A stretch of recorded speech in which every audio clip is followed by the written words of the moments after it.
এই সাইকেলটা থেকে সবাই বিরত থাকবেন। এই কোম্পানি থেকে, এই শিফট এই সাইকেলটা থেকে আমি 1 সপ্তাহ হয় সাইকেলটা কিনছি।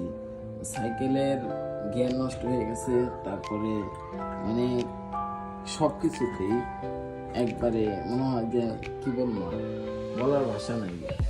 মানে 11,000 টাকা দিয়ে সাইকেলটা কেনার পর যে সাইকেলটা সব কিছু এভরিথিং অল গিয়ার ঠিক নেই, মানে কিছুই নেই।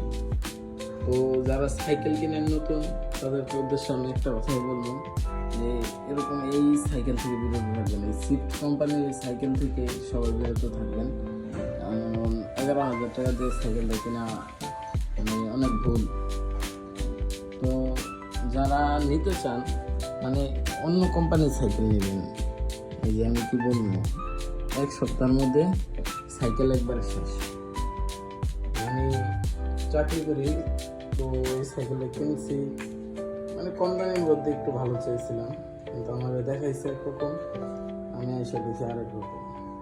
তো যে সাইকেল কিনবেন, এই যে কিন্তু সাইকেলটা জাস্ট সৌন্দর্যই আছে, সাইকেলটা সুন্দর আছে, এমনিতে গেটআপ টেটআপ অনেক সুন্দর, কিন্তু বাট সাইকেলটা বেশিক্ষণ মানে রানিং করতে গেলে যেমন ওজন, তারপরে সব দিক দিয়ে একবারে বাজে একটা সাইকেল।